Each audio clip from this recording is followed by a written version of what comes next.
What if the things you're avoiding is actually the doorway to who you are becoming? You see, the things you want most in life almost always require you to do something that feels uncomfortable. That's exactly what we're talking about today. We're talking about doing hard things and why this should never be something you avoid. Because growth doesn't happen without things feeling hard. In fact, discomfort is actually one of the greatest pathways to who you are becoming and who you are meant to be. We're going to explore the science of why hard things help us grow, why adaptability is one of the most important skills in today's world, and how to know where in life you are being invited to stretch. If you've been feeling uncomfortable lately, if you are a hyperachiever, this episode is going to help you see what is next. Welcome to The Authentic Path. I'm your host, Dr. Vanessa Calderon, Harvard-trained physician and healer. I integrate science and ancestral wisdom to support you in creating the success you desire in all areas of your life. I'm so glad you're here. Let's get started. Hi, friends. Welcome back to the podcast. I am so excited to be here with you, and I'm just thrilled to be back. Since I've been gone, so much has changed. A few updates. One, I took a trip to Italy this summer. My husband is from Italy, and we did this really beautiful, almost like spiritual pilgrimage. But we took our kids, and the kids got to see where their ancestors are from. A small, tiny little town in the south of Italy. It was beautiful. The whole entire experience was just beautiful, and it's lovely to also be home now. Summer is coming to an end for us. My kids start school very soon. We start school in 2 weeks here, and our kids are starting a brand new school, which is exciting for them. They're both going to be at the same school. So we are thrilled. Good things are happening over here. What else has been going on? A few other updates. So my website also got a new refresh. It's at calderonco.org. I will link that for all of you in the show notes so you can check it out. If you go to my old website, vanessacalderonmd.com, it will route you there. And you'll notice that there has been a huge evolution in the work that I offer. I've mentioned this before. I am a physician by training, but I'm really a healer by birth. I come from a long indigenous line of ancestral healers, and my work has really evolved to include so much healing work, especially for the nervous system and a lot of the professional coaching work that I sort of do in tandem. And it's really, really, really beautiful work. It includes a lot of the energetics, a lot of the nervous system, mindset, all of it together, which is comprehensive and beautiful. And I'm here in service to you to help you grow, to heal, to move forward in a way that feels in alignment to who you are. I would love to support you.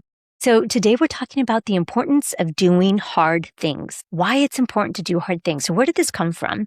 This came from just the current vibe that I'm seeing out in the world right now, where I feel like there's this tension between the space of well-being and sort of taking a break and not wanting to really step into discomfort and doing hard things. And in my experience, I think that what people are confusing with wellness and well-being, it's like, oh yeah, you need to don't work so hard, slow down, all these things. And some of that stuff is true, but it has to be done thoughtfully and it has to be done with intention, because what we never want to do is we really don't want to stop challenging ourselves. It's really important for us to do hard things. Now, what do I mean by hard things? Let's pause and let's define hard. Hard is something that feels challenging, something that feels uncomfortable.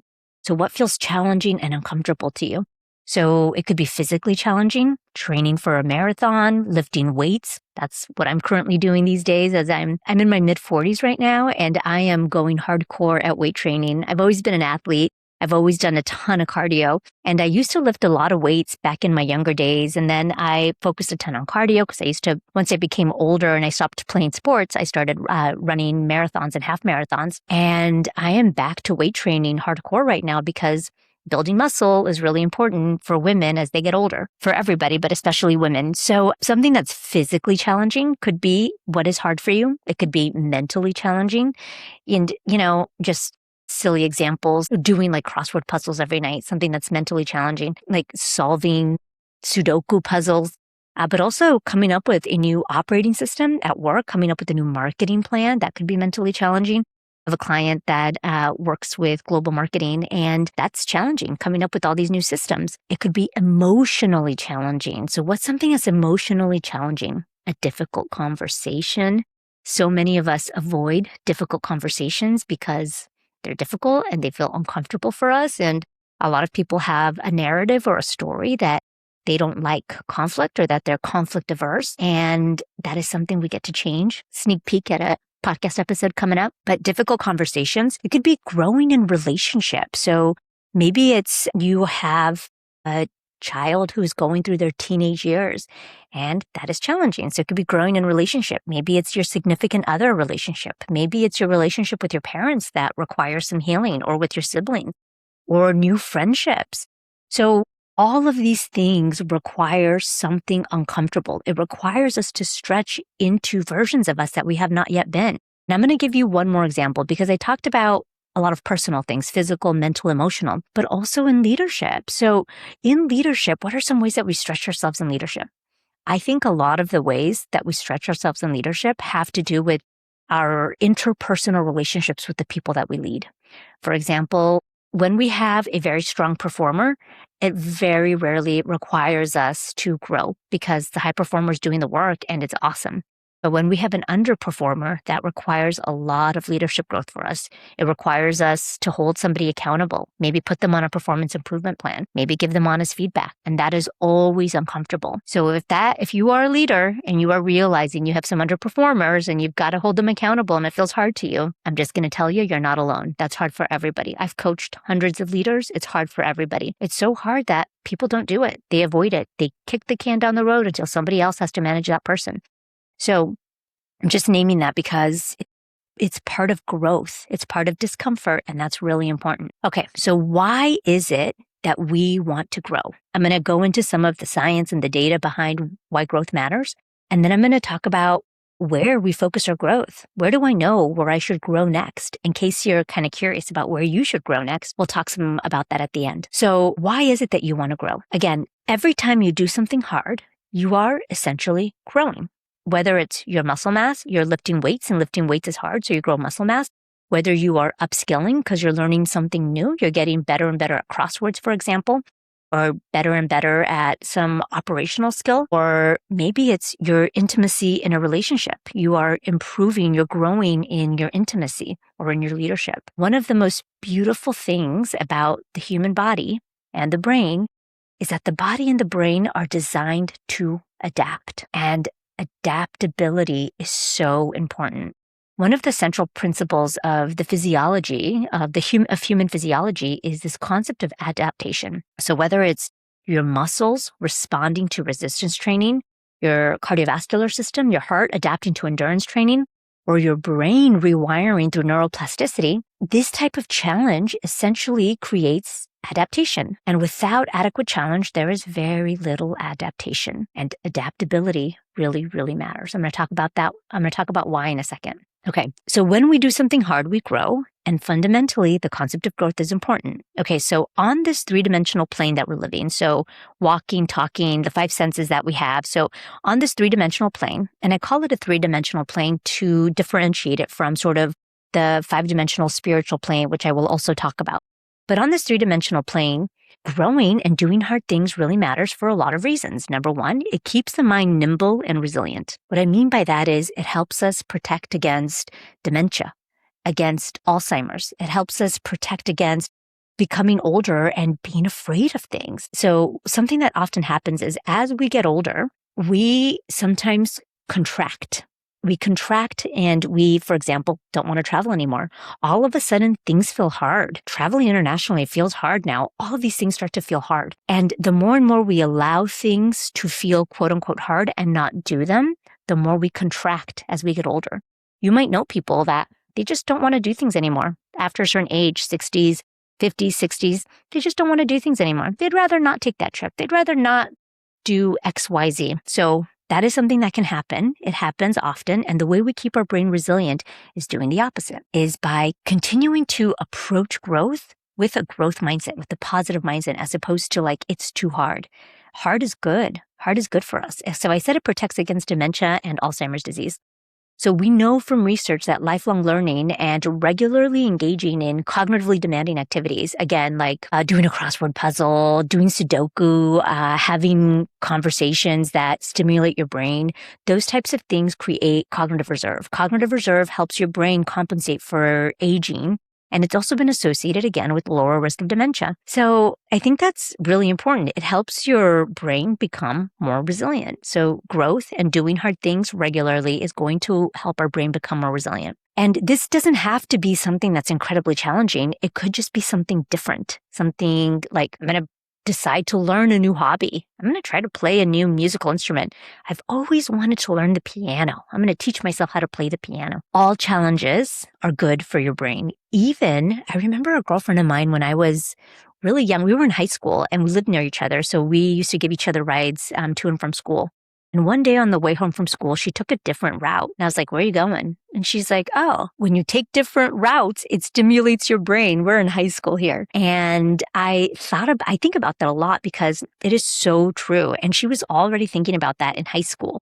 She was already thinking about how to continue to stimulate her brain to grow. So your brain itself is not necessarily a muscle, but it behaves in a remarkably similar way to muscles. So just like muscles will get strengthened and they'll get bigger when you challenge them, your brain will literally build new neural pathways through repeated challenges and through repeated learning. Every time you are stimulating your brain, it grows. It's pretty incredible. Okay, so I talked a little bit about adaptability. The more and more I am seeing how rapid this world is changing, the more and more I realize that one of the number one most important skill for me to continue to build is adaptability. I talk to my kids a lot about the skills that I think are important for them. Skills like courage, skills like resilience, skills like ability to feel and hold.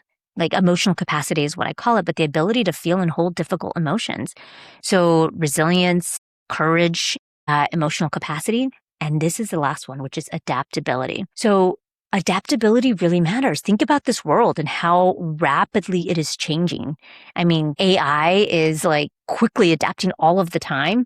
There's mergers happening all the time, all this automation, constant disruption. So right now, what is happening is, if you notice, we're no longer going to be rewarded simply for what it is that we know, because there's computers that are going to know more. We're not going to be rewarded for how much we know, but we might be rewarded for how quickly we can learn and adapt. So adaptability is going to be essential to the practice of growth. For you wanting to stay relevant, you got to be able to be adaptable. If you choose to stay resilient, to stay nimble, to stay adaptable, you have to be willing to continue to grow. And intentional growth requires discomfort. I said intentional growth. Okay, I'm going to come back to what I mean by intentional growth instead of just growth in just a second. But I want to go on a little bit and talk about why growth matters, not just on this three-dimensional plane, which is what I was talking about, but on a higher level, on a more spiritual sort of fifth dimensional plane. So on a more spiritual level, growth matters because many ancient and indigenous cultures believe that our soul is here for the purpose of evolution. So our soul incarnates into a human body to evolve and to grow. So evolution is growth. And there is no intentional growth. The soul cannot grow without discomfort. The soul cannot grow without pain and struggle and suffering and discomfort. If you think about it, even if you chose to do your best to avoid growth, let's say you're 3 years old, 4 years old, 5 years old. Even if you're choosing your best to avoid growth, you're just going to let time go on. What happens to your physical body? You're going to grow. Time passes, your body grows up. And when your body is growing, what happens? You go through growing pains. We call them growing pains on purpose because when children are growing, their bones are stretching. They have muscle aches. That's called growing pains. When you become an adult and you continue to grow, what happens, especially after you're 50 and 60? Growing pains again. Your muscles start getting weak. You start having chronic pain. Growth has always required some degree of stretching and some degree of discomfort. And on the three-dimensional plane, it supports us in everything I listed earlier. But on the fifth dimensional plane, it supports our soul's purpose of evolution and growth. And I just think that's beautiful. Why not give our soul experiences to continue to grow? Okay, so how do we know where to grow next? How do we know where to stretch? If you are listening to this and you're like, yes, I am a believer, I understand growth matters, but where in my life do I focus my growth? So let's talk about that. I think it's very simple. You focus your growth on where your desires are currently pointing you. Where are you currently curious?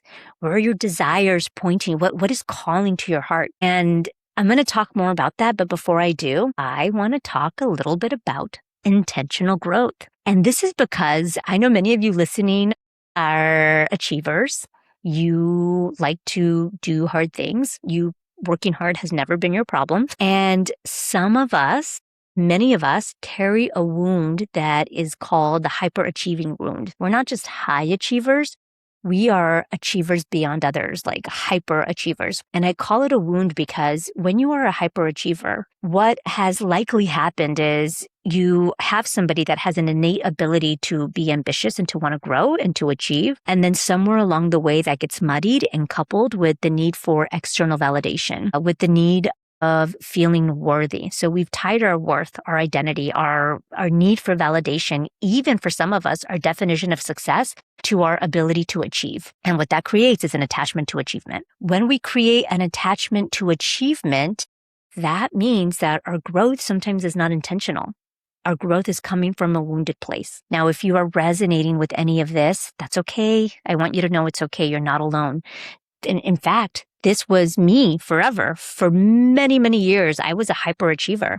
And I had no idea that I was achieving from a wounded place. I just thought I was supposed to do the next thing and the next thing and the next thing and work super hard and keep my head down and what else? And what was so fascinating is I kept making an excuse that my achievement was okay because it was always service oriented. But it was still coming from a wounded place. I wanted the validation. I wanted to make other people proud of me. I wanted more degrees and another name and more promotions. And I needed that because that's what I had tied my self-worth to. I am so grateful to say that from this place today because I look back on that version of me and I love her so much. And of course, I was coming from a wounded place. Look at what society has taught us. Look at what the programming is around us. Look at how people have defined success around us. So if this is you, that's okay. And also if this is you, there's another way. You know what's interesting? I coached somebody recently. He was a physician leader. He was in his late 50s and he was feeling good. He had zero intentions of retiring. He was feeling good in his job. He climbed all of the ranks. He was serving on a national board. He was the top leader in his hospital, and he had built this incredible career. And then two things happened to him at the same time. He put his name into an executive position and didn't get it. And then at the same time, he lost his major contract at one of his hospitals. And so he didn't just lose his job. He essentially lost his sense of self because his identity had become so intertwined with his achievement. Again, it's very, very common story that a lot of us have probably sensed or noted that we have tied our identity with what it is that we do. People ask you, so tell me about yourself. And the first thing you say is what you do. Oh, I'm a doctor. Oh, I'm a lawyer. XYZ, I run a business. Tell me about yourself. And that is directly where you go to your identity. And your identity is tied into your achievement. And there's a difference between being proud of ourselves for what we have achieved and believing that we are what we have achieved. Because when we believe we are what we have achieved, when we are no longer achieving, then who are we? It was fascinating. My coaching with him was just so beautiful. I mentioned healing earlier, and that was really the route that we went together in our coaching, because for him, it wasn't about rebuilding his resume or his CV. It was about rebuilding his identity, starting with healing all of those spaces in himself that never thought that he was enough unless he was achieving. So if you identify as a high achiever or a hyperachiever, that's okay. I want to just share with you that growth can be intentional, and intentional growth looks very different than growing from a wounded place, than achieving from a wounded place. When you achieve from a wounded place, when you're growing from a wounded place or achieving from a wounded place, what you are essentially doing is growing or achieving to prove yourself. But when you're doing it from a place of intention, you're no longer growing to prove yourself. Instead, you're growing because you're curious, because you want to discover what else is possible, because growth within itself is meaningful, because now growth is just an expression of who you are, but it's not who you are at the core. Just a quick aside, we enrolled our kids in a new school. I mentioned that at the beginning of this podcast. And one of the things that really called to me when we were looking at schools for them was the culture of the school. I was sitting there and I was listening to the way the head of school and some of the teachers and professors were talking. And I realized that what they cared most about is building curiosity in the child. They wanted kids to be curious and love learning just because. Because curiosity is important, because loving to learn is important. And being a lifelong learner is a really important characteristic or skill or something to build inside of you. In fact, when I was in medical school, I sat on the medical student admissions board for a while. And I remember one of the skills we had to assess candidates for was their capacity to be a lifelong learner. And what I loved about that so much in the school specifically where we're enrolling our kids is that what that said to me is we are not teaching them in school so that they can then get into college. It's not future focused. It's focused in the present moment. And that for me is so important because we have so much programming already, so much societal programming and conditioning that has everybody focused on the future, especially young kids. There's so much mental health issues and anxiety right now because everybody's having the kids focus on what are you going to do and who you're going to be and how are you going to start focusing on that. When really, if we can just let the kids learn how to be curious and how to love learning, they're going to be just fine. At least that's what I believe. And of course, it's important to guide them towards what's next, but to do it gently and as a secondary focus to trying to improve their curiosity. So again, we grow because growth itself, by itself, is meaningful. So where do we start? We start where you're already curious, where there's something already pulling you inside, where you already have a desire. You might already have a goal in mind. Many people I work with always have some type of goal in the back of their mind, a physical goal, a health goal, maybe it's career, business. Very few people ever come to me with a goal, with an emotional goal, like I want to feel better. I'm going to tell you right now, this is a little secret I'll let you in on, that most of our goals is because we want to feel better. Everything that we are aiming for is because we're aiming to feel a different way. That is emotional healing, my friends. Even though we don't want to call it that because society has told us that that shouldn't matter, that we should be able to do that on our own, that our career, our business, those are the things that matter. But it's all tied back into how you feel. We are searching for a physical goal because we want to feel good. We want to love the way we feel and look in our bodies. We search for career business goals because we want to feel successful, fulfilled.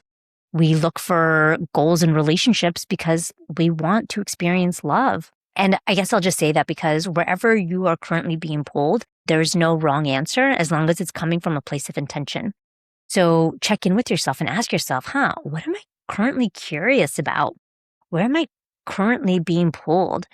I don't know if I've shared this with all of you, but a couple of months ago, I started getting pulled into astrology. And maybe it wasn't just a couple months ago, maybe it's about a year or two ago. But I bought this book and I started teaching myself astrology because I'm super curious about it.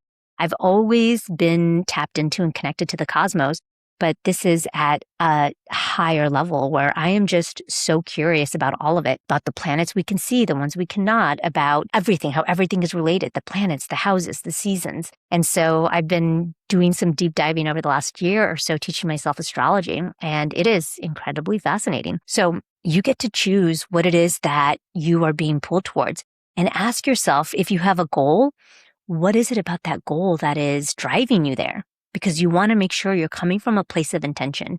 If it's because you don't feel good enough, if it's because it's coming from a place of insufficiency or inadequacy, just check in with yourself first. So you start where you're being pulled towards. You start from a place of curiosity. And we also know that curiosity is this beautiful compass towards your next season of growth, because studies have shown that when you are following your curiosity, your sense of learning is going to increase because your memory improves. Because when you are following your source of curiosity, it activates the brain's reward circuitry. So in other words, we are essentially wired to grow towards what we are genuinely interested in and curious about. And on an energetic level, kind of on a higher level than this three-dimensional plane, I think that's fascinating, because where do we think curiosity comes from? Where did I all of a sudden get that nudge to be interested in, for me, for example, in astrology? Where are these nudges, these curious nudges coming from? Some people believe it's coming from this greater sense of consciousness, this collective consciousness. And so if these nudges are coming from, let's say, a general sense of consciousness, and we're getting these nudges, and then our brain is essentially wired to follow the nudges, isn't that interesting? That's pretty fascinating. I do not believe in coincidences, so I think that that's a beautiful synchronicity. We are wired to follow what we're curious about, and so sometimes it's really important to pay attention to what it is you're curious about. So you get to choose your growth edge, your discomfort. You get to choose your hard, what it is that you want to create for yourself and what feels hard for you. You get to choose that for yourself. I would invite you to think about what it is you're curious about when you're choosing. I would invite you to have something you're challenging yourself on, something that will bring you joy. Again, for me right now, I am focusing on 3 big things that are my growth edge. Number 1, it's heavy lifting. I talked about weightlifting.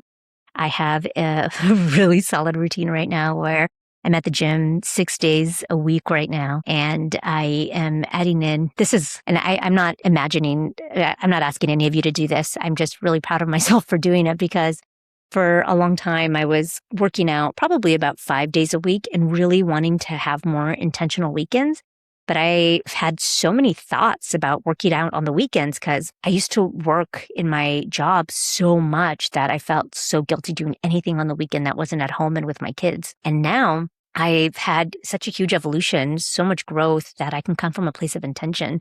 So the fact that I'm working out still those 5 days a week, but I've added on 2 days over the weekends with weightlifting and a hot yoga class, which is so fun. I love it, love it, love it. And I do that, most of the time when we're around, when we're not traveling. And so it's really fantastic. But for me, lifting weights has been one of the 3 things I'm really focusing on right now. The other is learning how to be a more present and supportive mom as my daughter moves through middle school. It's really exciting. I've been doing a lot of reading about what happens to kids' brain and biology and hormones as they go through these next 3 years of middle school. And from what I'm reading, a lot changes. So I'm here for it. I'm here to be as present and as loving and as supportive and as hands-off or hands-on as she needs me to be. And so that is a huge growth opportunity for me, because I've never been a mom before. First time I've been a middle school mom. And so I'm here for it. And the last thing I'm really leaning into right now is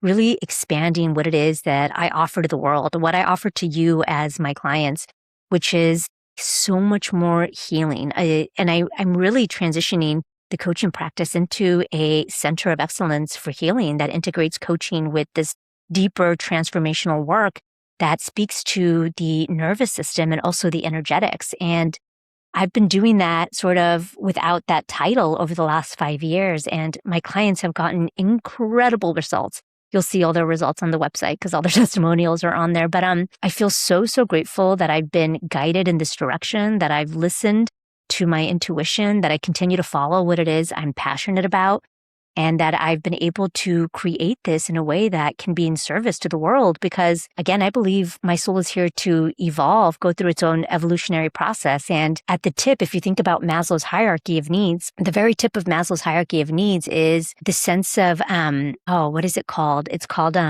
self-actualization. And Maslow's hierarchy of needs, for those that don't know, was essentially adapted from an indigenous tribe. And in the model that the indigenous tribe had, the top of the pyramid wasn't self-actualization for the purpose of the self of an individual. It was self-actualization for the purpose of being in service to community, for always giving back and being part of a larger community. And I just think that that's so beautiful. And so for me, as I continue to evolve, I allow my soul to go through its evolution with so much gratitude and love for myself. And I know that I just get to offer these gifts all back to the world. Like everything that I'm experiencing, it's not just for me to keep to myself. It's to be in relation to the rest of the world. And so here I am offering all this to you. So we're going to end here. And I will tell all of you that it's, again, important to stretch yourself. It's important for you to see what's possible for you, what your potential is, to become more resilient, more adaptable, and to allow your soul to continue to evolve through these experiences. So if you are currently in a season of your life where you're feeling uncomfortable, where you're feeling really stretched, maybe you're feeling like things are uncertain, things are hard, maybe it's in a relationship, maybe it's in work, or maybe you're simply feeling this sort of this little nudge inside of you that you're meant for something more. I want you to know that nothing is going wrong. You're just simply at a place where it's time for your next growth edge. It's time to evolve. And that's actually a really beautiful way to think about it, because that discomfort that you are feeling can now feel a little bit empowering. You can be grateful for the discomfort because you know it's leading you into the next becoming, who you are becoming. And if you are navigating those seasons and you're finding it hard, I would love to help you. I work with physicians, with leaders, with entrepreneurs, with other mission-driven professionals who know they want more, who know that they want to grow, but they want that growth to be in alignment with who they are. They want it to be intentional. They want it to be sustainable. And they want to always show up as the most authentic version of themselves. Because again, the goal isn't just to accomplish more, it's to become more of who you were always meant to be. All right, sweet friends, if you enjoyed this episode, please share it with your friends and your loved ones and your cousins and your tias and your tios and anyone who you think would really benefit from this. Again, the purpose of growth is not just to accomplish more, but it's to become more of who you were always meant to be. All right, I'll see you next week. Adios.